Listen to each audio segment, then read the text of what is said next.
Hola a todos, buenas noches. Yo soy Reina Santiago y en esta ocasión les mostraré una aplicación que es básicamente una agenda de contactos en la que puedes introducir nombre, apellido, el teléfono, el correo y alguna dirección. Bueno, las funciones que tiene serían agregar un contacto, eliminar, buscar o editar un contacto. Bueno, esto es básicamente la pantalla y en la clase del main activity se tiene primeramente la declaración de los elementos que serían las image view y los edit text para poder ingresar los datos. Estas imágenes son los iconos que se muestran aquí en la parte inferior.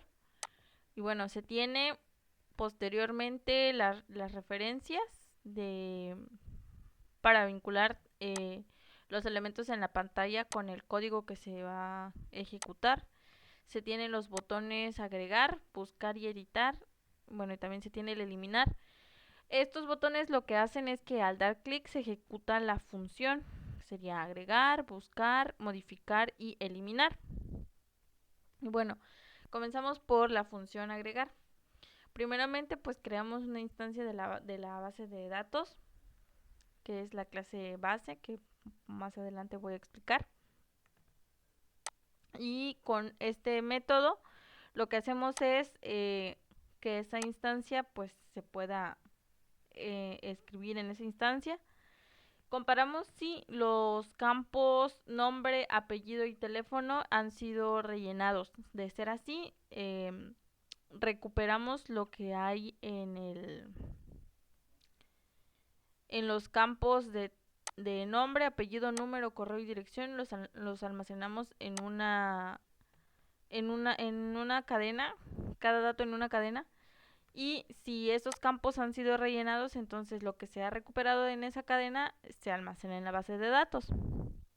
Y al final lo que se hace es mandarle un mensaje al usuario de que el contacto ha sido guardado con éxito. Posteriormente tenemos la función buscar y en esta función buscar nuevamente se crea la instancia de la base de datos y se recupera el número que ha sido ingresado en el campo del número de teléfono.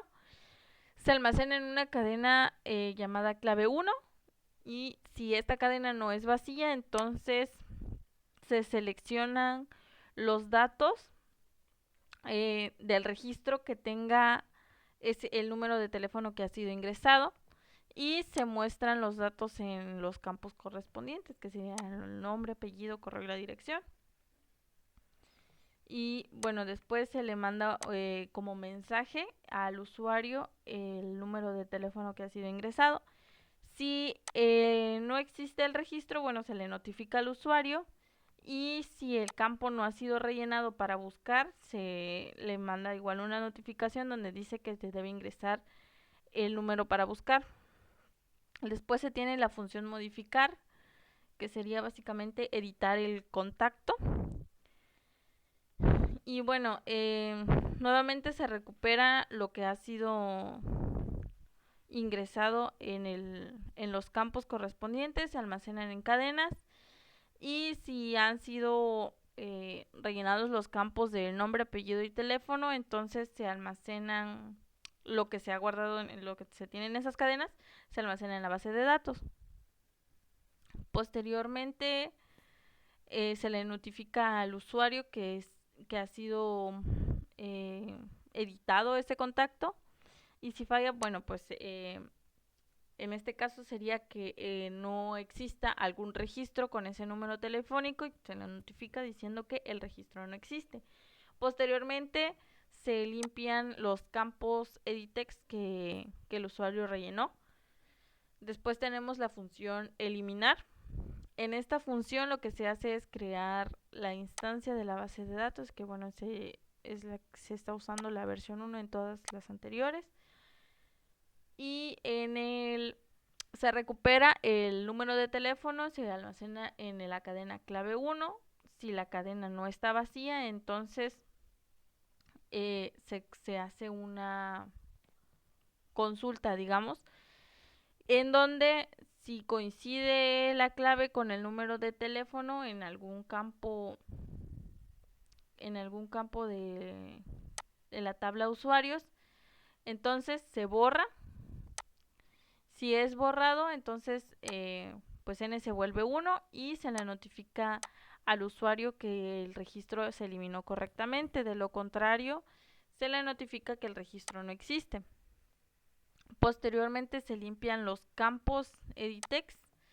Y bueno, si no han ingresado nada en el campo del número telefónico, entonces se le manda un mensaje al usuario diciendo que se debe ingresar el teléfono para eliminar el contacto correspondiente.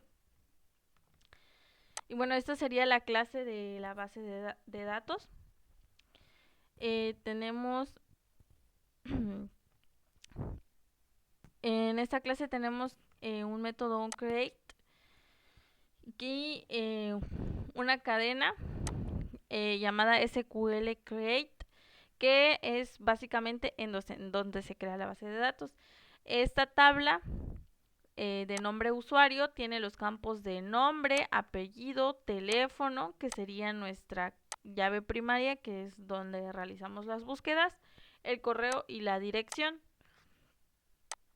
Y bueno, esta clase es la que se van creando las instancias al ejecutar los métodos de eliminar, modificar, buscar y agregar. Bueno, al final de este video agregaré un clip del funcionamiento de la aplicación. Gracias.